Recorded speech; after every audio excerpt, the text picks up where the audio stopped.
الحمد للہ رب العالمین والصلاة علی سید المرسلین اما بعد بسم اللہ الرحمن الرحیم۔ نبی صلی اللہ علیہ وسلم کے قتل کی تجویز۔ ان دونوں گفتگو کے ناکامی کے بعد قریش کا جذبہ جور و ستم اور بھی بڑھ گیا اور اظہار رسانی کا سلسلہ پہلے سے فزودتر اور سختر ہو گیا۔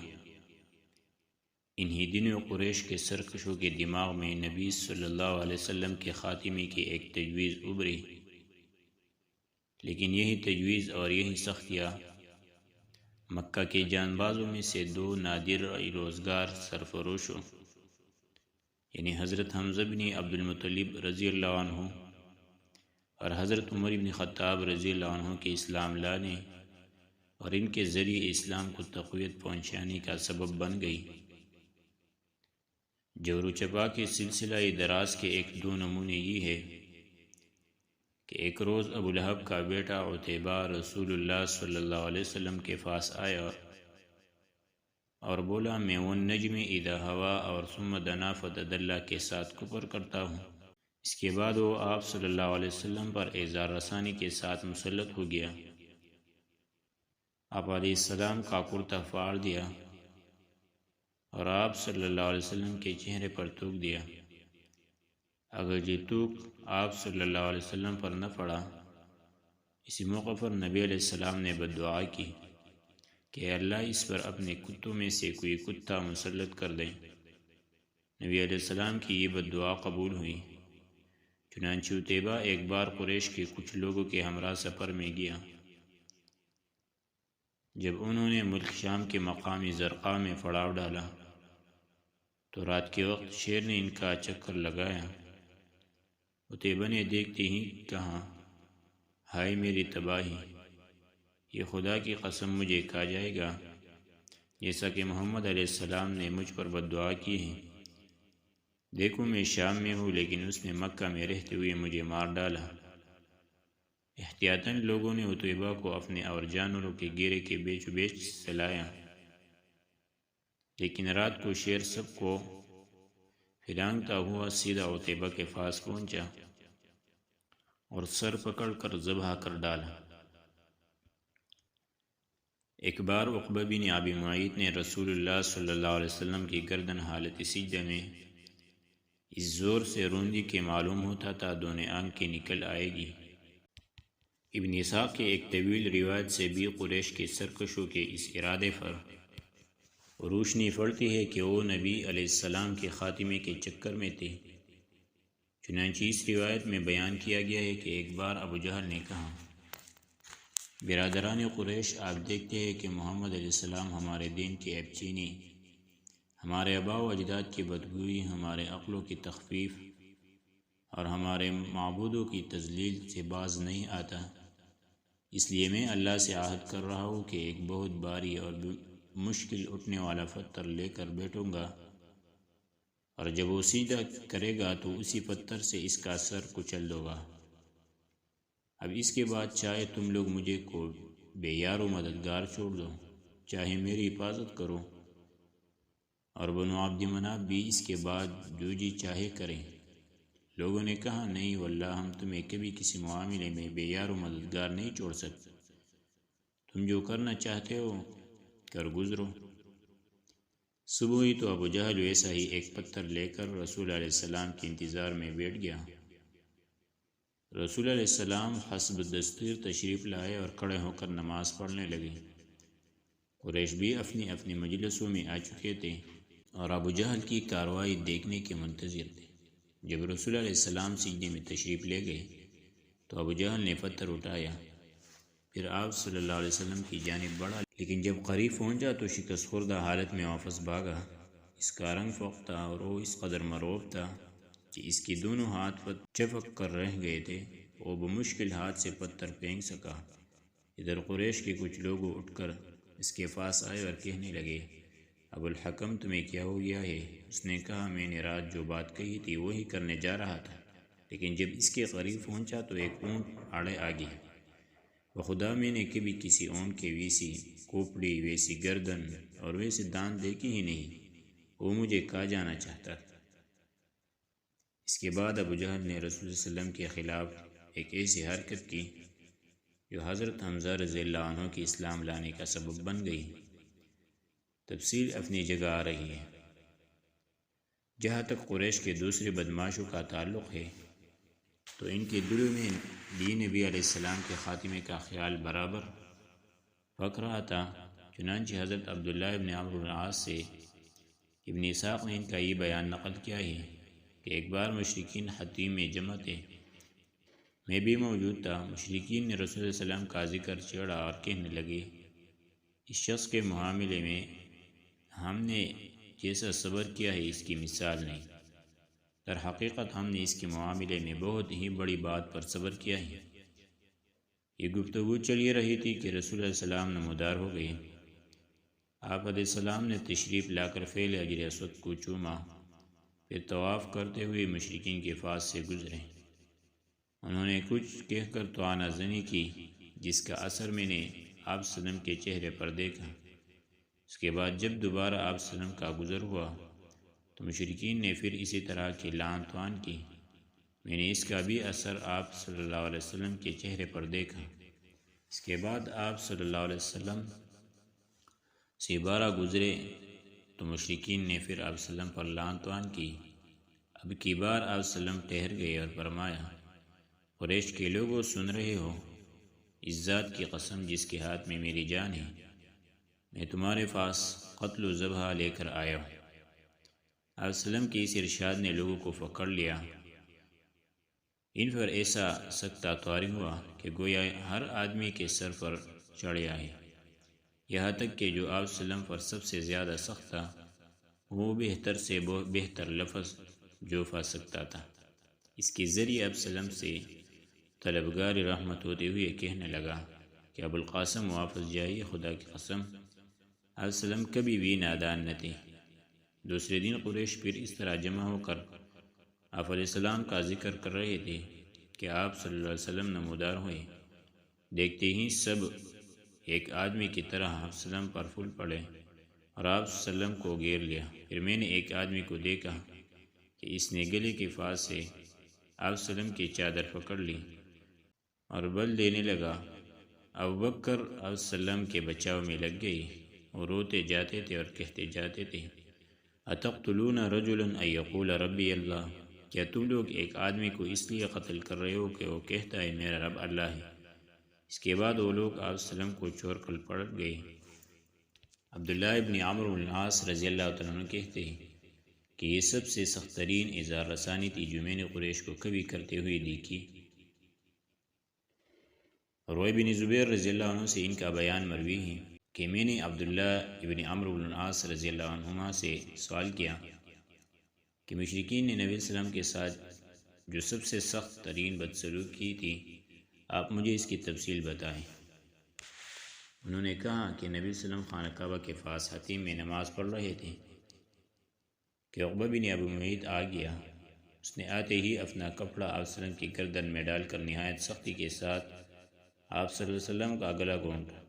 اتنے میں ابوبکر آپ پہنچے اور انہوں نے اس کے دونوں کندھے پکڑ کر دھکا دیا اور اسے نبی صلی اللہ علیہ وسلم سے دور کرتے ہوئے فرمایا، اتقتلون رجلا ان یقول ربی اللہ، تم لوگ ایک آدمی کو اس لیے قتل کرنا چاہتے ہو کہ وہ کہتا ہے میرا رب اللہ ہے۔ حضرت اسماء رضی اللہ عنہ کی روایت میں مزید تفصیل ہے کہ حضرت ابوبکر رضی اللہ عنہ کے پاس یہ چیخ پہنچی کہ اپنے ساتھی کو بچاؤ، وہ جٹ ہمارے پاس سے نکلے۔ ان کے سر پر چار چوٹیاں تھیں۔ وہ یہ کہتے ہوئے گئے کہ اتقتلون رجلا ان یقول ربی اللہ، تم لوگ ایک آدمی کو محض اس لیے قتل کرنا چاہتے ہو کہ وہ کہتا ہے میرا رب اللہ ہے۔ مشرکین نبی علیہ السلام کو چھوڑ کر ابوبکر پر پھول پڑے اور وہ واپس آئے تو حالت یہ تھی کہ ہم ان کی چوٹیوں کا جو بال بیچ ہوتے تھے وہ ہماری چٹکی کے ساتھ چلا آتا تھا۔ حضرت حمزہ رضی اللہ تعالیٰ عنہ کا قبول اسلام۔ مکہ کی فضا ظلم و جور کے ان سیاہ بادلوں سے گمبھیر تھی کہ اچانک ایک بجلی چمکی اور مقہوروں کا راستہ روشن ہو گیا، یعنی حضرت حمزہ رضی اللہ عنہ مسلمان ہو گئے۔ ان کے اسلام لانے کا واقعہ 6 نبوی کے آخر کا ہے، اور اغلب یہ ہے کہ وہ ماہ ذی الحجہ میں مسلمان ہوئے تھے۔ ان کے اسلام لانے کا سبب یہ ہے کہ ایک روز ابو جہل کوئی صفا کے نزدیک رسول اللہ صلی اللہ علیہ وسلم کے پاس سے گزرا تو آپ کو ایذا پہنچانی اور سخت سست کہا۔ رسول علیہ السلام خاموش رہے اور کچھ بھی نہ کہا، لیکن اس کے بعد اس نے آپ وسلم کے سر پر ایک پتھر دے مارا جس سے ایسی چوٹ آئی کہ خون بھی نکلا۔ پھر وہ خانہ کعبہ کے پاس قریش کے مجلس میں جا بیٹھا۔ عبداللہ بن جدعان کی ایک لونڈی کوئی صفا پر واقع اپنے مکان سے یہ سارا منظر دیکھ رہی تھی۔ حضرت حمزہ رضی اللہ عنہ کمان حمائل کے شکار سے واپس تشریف لائے تو اس نے ان سے ابو جہل کی ساری حرکت کہہ سنائی۔ حضرت حمزہ رضی اللہ عنہ غصے سے بھڑک اٹھے۔ یہ قریش کے سب سے طاقتور اور مضبوط جوان تھے۔ ماجرا سن کر کہے ایک لمحہ روکے بغیر دوڑتے ہوئے اور یہ تہیہ کیے ہوئے آئے کہ جو ہی ابو جہل کا سامنا ہوگا اس کی مرمت کر دے گے۔ چنانچہ مسجد حرام میں داخل ہو کر سیدھے اس کے سر پر جا کھڑے ہوئے اور بولے، او سرین پر خوشبو لگانے والے بزدل، تو میرے بتیجوں کو گالی دیتا ہے، حالانکہ میں بھی اس کی دین پر ہوں۔ اس کے بعد کمان سے اس کی زور کے مار ماری کہ اس کے سر پر بدترین قسم کا زخم آ گیا۔ اس پر ابو جہل کے قبیلے بنو مخزوم اور حضرت حمزہ رضی اللہ عنہ کے قبیلے بنو ہاشم کے لوگ ایک دوسرے کے خلاف بھڑک اٹھے، لیکن ابو جہل نے یہ کہہ کر انہیں خاموش کر دیا کہ ابو عمارہ کو جانے دو، میں نے واقعی اس کے بھتیجوں کو بہت بری گالی دی تھی۔ ابتداءً حضرت حمزہ رضی اللہ عنہ کا اسلام محض اس حمیت کے طور پر تھا کہ ان کے عزیز کی توہین کی گئی، لیکن پھر اللہ نے اس کا سینہ کھول دیا اور انہوں نے اسلام کا کھڑا مضبوطی سے تھام لیا، اور مسلمان نے ان کی وجہ سے بڑی عزت و قوت محسوس کی۔ حضرت عمر رضی اللہ عنہ کا قبول اسلام۔ ظلم و طغیان کے سیاہ بادلوں کی اس گمبھیر فضا میں ایک اور برق تابہ کا جلوہ نمودار ہوا جس کی چمک پہلے سے زیادہ خیر کن تھی، یعنی حضرت عمر رضی اللہ تعالیٰ عنہ مسلمان ہو گئی۔ ان کے اسلام لانے کا واقعہ 6 سال نبوی کا ہے، اور حضرت حمزہ رضی اللہ تعالیٰ عنہ کے صرف 3 دن بعد مسلمان ہوئے تھے، اور نبی صلی اللہ علیہ وسلم نے ان کے اسلام لانے کے لیے دعا کی تھی۔ چنانچہ امام ترمذی رحمہ اللہ نے ابن عمر سے روایت کی ہے اور اسے صحیح بھی قرار دیا ہے۔ اس طرح طبرانی نے حضرت ابن مسعود رضی اللہ تعالیٰ عنہ اور حضرت انس رضی اللہ تعالیٰ عنہ سے روایت کی ہے کہ نبی علیہ السلام نے فرمایا، اللہم اعز الاسلام باحب الرجلین الیک بعمر بن الخطاب او بابی جہل بن ہشام۔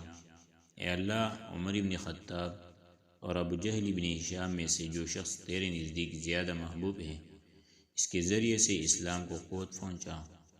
اللہ نے یہ دعا قبول فرمائی اور حضرت عمر رضی اللہ عنہ مسلمان ہو گئے۔ اللہ کے نزدیک ان دونوں میں زیادہ محبوب حضرت عمر رضی اللہ عنہ تھے۔ حضرت عمر رضی اللہ عنہ کے اسلام لانے سے متعلق جملہ روایت پر مجموعی نظر ڈالنے سے واضح ہوتا ہے کہ ان کے دل میں اسلام رفتہ رفتہ جاگزیں ہوا۔ مناسب معلوم ہوتا ہے کہ ان روایت کا خلاصہ پیش کرنے سے پہلے حضرت عمر رضی اللہ عنہ کے مزاج اور جذبات و احساسات کی طرف بھی مختصراً اشارہ کر دیا جائے۔ حضرت عمر رضی اللہ عنہ اپنی تند مزاجی اور سخت خوئی کے لیے مشہور تھے۔ مسلمانوں نے طویل عرصے تک ان کے ہاتھوں طرح طرح کی سختیاں جھیلی تھی۔ ایسا معلوم ہوتا ہے کہ ان میں متضاد قسم کے جذبات باہم دست گریباں تھے۔ چنانچہ ایک طرف تو آباء و اجداد کی ایجاد کردہ رسموں کا بڑا احترام کرتے تھے اور بلا نوشی اور لہو لعب کے دلداد تھے، لیکن دوسری طرف وہ ایمان و عقیدے کے راہ میں مسلمانوں کی پختگی اور مصائب کے سلسلے میں ان کی قوت برداشت کی خوشگوار حیرت و پسندیدگی کی نگاہ سے دیکھتے تھے۔ پھر ان کے اندر کسی بھی عقل مند آدمی کی طرح شکوک و شبہات کا ایک سلسلہ تھا جو رہ رہ کر ابھرا کرتا تھا کہ اسلام جس بات کی دعوت دے رہا ہے غالباً وہی زیادہ برتر اور پاکیزہ ہے، اس لیے ان کی کیفیت دم میں معاشی دم میں تولا کی سی تھی کہ ابھی بڑھ کے اور ابھی ڈھیلے پڑ گئے۔ حضرت عمر رضی اللہ عنہ کے اسلام لانے کے متعلق تمام روایت کا خلاصہ معاجم التطبیق یہ ہے کہ ایک دفعہ انہیں گھر سے باہر رات گزارنی پڑی۔ وہ حرم تشریف لائے اور خانہ کعبہ کے پردے میں گھس گئے۔ اس وقت نبی علیہ السلام نماز پڑھ رہے تھے اور سورہ الحاقہ کی تلاوت فرما رہے تھے۔ حضرت عمر رضی اللہ عنہ قرآن سننے لگے اور اس کی تعلیف پر حیرت زدہ رہ گئی۔ ان کا بیان ہے کہ میں نے اپنی جی میں کہا، خدا کی قسم یہ تو شاعر ہے جیسا کہ قریش کہتے ہیں، لیکن اتنے میں آپ صلی اللہ علیہ وسلم نے یہ آیت تلاوت فرمائی، انہ لقول رسول کریم وما هو بقول شاعر قلیلا ما تؤمنون۔ یہ ایک بزرگ رسول کا قول ہے، یہ کسی شاعر کا قول نہیں ہے، تم لوگ کم ہی ایمان لاتے ہو۔ حضرت عمر رضی اللہ عنہ کہتے ہیں، میں نے اپنی جی میں کہا یہ تو کاہن ہے، لیکن اتنے میں آپ صلی اللہ علیہ وسلم نے یہ آیت تلاوت فرمائی، ولا بقول کاہن قلیلا ما تذکرون تنزیل من رب العالمین۔ یہ کسی کاہن کا قول بھی نہیں، تم لوگ کم ہی نصیحت قبول کرتے ہو، یہ اللہ رب العالمین کی طرف سے نازل کیا گیا ہے۔ حضرت عمر رضی اللہ عنہ کا بیان ہے کہ اس وقت میرے دل میں اسلام جاگزی ہو گیا۔ یہ پہلا موقع تھا کہ حضرت عمر رضی اللہ عنہ کے دل میں اسلام کا بیج پڑا، لیکن ابھی ان کے اندر جاہلی جذبات، تقلیدی عصبیت اور آباء و اجداد کے دین کی عظمت کے احساس کا چل کا اتنا مضبوط تھا کہ نہاؤ خانہ دل کے اندر مچلنے والے حقیقت کے مغز پر غالب رہا۔ اس لیے وہ اس حلقے کی تہ میں چھپے ہوئے شعور کی پرواہ کے بغیر اپنے اسلام دشمن عمل میں سرگرداں رہے۔ ان کی طبیعت کی سختی اور رسول اللہ صلی اللہ علیہ وسلم سے فرتی عداوت کا یہ حال تھا کہ ایک روز خود جناب محمد رسول اللہ صلی اللہ علیہ وسلم کا کام تمام کرنے کی نیت سے تلوار لے کر نکل پڑے، لیکن ابھی راستے ہی میں تھے کہ نعیم بن عبداللہ عدوی سے یا بنی زہرہ یا بنی مخزوم کے کسی آدمی سے ملاقات ہو گئی۔ اس نے طیور دیکھ کر پوچھا، عمر کہاں کا ارادہ ہے؟ انہوں نے کہا، محمد صلی اللہ علیہ وسلم کو قتل کرنے جا رہا ہوں۔ اس نے کہا، محمد صلی اللہ علیہ وسلم کو قتل کر کے بنو ہاشم اور بنو زہرہ سے کیسے بچ سکو گے؟ حضرت عمر رضی اللہ عنہ نے کہا، معلوم ہوتا ہے تم بھی اپنا پچھلا دین چھوڑ کر بے دین ہو چکے ہو۔ اس نے کہا، عمر ایک عجیب بات نہ بتا دوں، تمہاری بہن اور بہنوئی بھی تمہارا دین چھوڑ کر بے دین ہو چکے ہیں۔ یہ سن کر عمر غصے سے بے قابو ہو گئے اور سیدھے بہن بہنوئی کا رخ کیا۔ وہاں انہیں حضرت خباب رضی اللہ تعالیٰ عنہ سورۃ طٰہٰ پر مشتمل ایک صحیفہ پڑھ رہا تھا اور قرآن پڑھانے کے لیے وہاں آنا جانا حضرت خباب بن عرت رضی اللہ عنہ کا معمول تھا۔ جب حضرت خباب رضی اللہ عنہ نے حضرت عمر رضی اللہ عنہ کی آہٹ سنی تو گھر کے اندر چھپ گئے۔ ادھر حضرت عمر رضی اللہ عنہ کی بہن فاطمہ رضی اللہ عنہا نے صحیفہ چھپا دیا، لیکن حضرت عمر رضی اللہ عنہ گھر کے قریب پہنچ کر حضرت خباب بن عرت رضی اللہ عنہ کی قرات سن چکے تھے۔ چنانچہ پوچھا کہ کسی دھیمی دھیمی سی آواز تھی جو تم لوگوں کے پاس میں نے سنی تھی؟ انہوں نے کہا، کچھ بھی نہیں، بس ہم آپس میں باتیں کر رہے تھے۔ حضرت عمر رضی اللہ عنہ نے کہا، غالباً تم دونوں بے دین ہو چکے ہو۔ بہنوئی نے کہا، اچھا عمر یہ بتاؤ، اگر حق تمہارے دین کے بجائے کسی اور دین میں ہو تو؟ حضرت عمر رضی اللہ عنہ کا اتنا سننا تھا کہ اپنے بہنوئی پر چڑھ بیٹھے اور انہیں بری طرح کچل دیا۔ ان کی بہن نے لپک کر انہیں اپنے شوہر سے الگ کیا تو بہن کو ایسا چانٹا مارا کہ چہرہ خون آلود ہو گیا۔ ابن اسحاق کی روایت ہے کہ ان کے سر میں چوٹ آئی۔ بہن نے جوش غضب میں کہا، عمر اگر تیرے دین کے بجائے دوسرا ہی دین برحق ہو تو اشہد ان لا الہ الا اللہ و اشہد ان محمد رسول اللہ، میں شہادت دیتی ہوں کہ اللہ کے سوا کوئی لائق عبادت نہیں ہے، اور میں شہادت دیتی ہوں کہ محمد صلی اللہ علیہ وسلم اللہ کے رسول ہیں۔ یہ سن کر حضرت عمر رضی اللہ عنہ پر مایوسی کے بادل چھا گئے اور انہیں اپنی بہن کے چہرے پر خون دیکھ کر شرم و ندامت بھی محسوس ہوئی۔ کہنے لگے، اچھا یہ کتاب جو تمہارے پاس ہے ذرا مجھے بھی پڑھنے کو دو۔ بہن نے کہا، تم ناپاک ہو، اس کتاب کو صرف پاک لوگ ہی چھو سکتے ہیں۔ اٹھو غسل کرو۔ حضرت عمر رضی اللہ تعالیٰ عنہ نے اٹھ کر غسل کیا، پھر کتاب لی اور بسم اللہ الرحمن الرحیم پڑھی، کہنے لگے یہ تو بڑے پاکیزہ نام ہے۔ اس کے بعد طٰہٰ سے اننی انا اللہ لا الہ الا انا فاعبدنی واقم الصلاۃ لذکری تک قرأت کی، کہنے لگے یہ تو بڑا عمدہ اور بڑا محترم کلام ہے، مجھے محمد صلی اللہ علیہ وسلم کا فتح بتا۔ حضرت خباب بن عارت رضی اللہ تعالیٰ عنہ حضرت عمر رضی اللہ عنہ کی یہ فقرے سن کر اندر سے باہر آ گئی، کہنے لگے عمر خوش ہو جاؤ، مجھے امید ہے کہ رسول اللہ علیہ وسلم نے جمعرات کی رات تمہارے متعلق جو دعا کی تھی کہ اللہ عمر بن خطاب یا ابو جہل بن ہشام کے ذریعے اسلام کو قوت پہنچا، یہ وہی ہے، اور اس وقت رسول اللہ صلی اللہ علیہ وسلم کوئی صفا کے پاس والے مکان میں تشریف فرمائے۔ یہ سن کر حضرت عمر رضی اللہ عنہ نے اپنی تلوار حمائل کی اور اس گھر کے پاس آ کر دروازے پر دستک دی۔ ایک آدمی نے اٹھ کر دروازے سے جھانکا تو دیکھا کہ عمر تلوار حمائل کے موجود ہے۔ لپک کر رسول اللہ علیہ وسلم کو اطلاع دی اور سارے لوگ سمٹ کر یکجا ہو گئے۔ حضرت حمزہ رضی اللہ عنہ نے پوچھا کیا بات ہے؟ لوگوں نے کہا عمر رضی اللہ عنہ ہے۔ حضرت حمزہ رضی اللہ عنہ نے کہا بس عمر ہے، دروازہ کھول دو، اگر وہ خیر کی نیت سے آیا ہے تو اسے ہم خیر عطا کریں گے، اور اگر کوئی برا ارادہ لے کر آئے ہیں تو ہم اسی کی تلوار سے اس کا کام تمام کر دیں گے۔ ادھر رسول علیہ السلام اندر تشریف فرما تھے۔ آپ صلی اللہ علیہ وسلم پر وحی نازل ہو رہی تھی، وحی نازل ہو چکی تو حضرت عمر رضی اللہ عنہ کے پاس تشریف لائے۔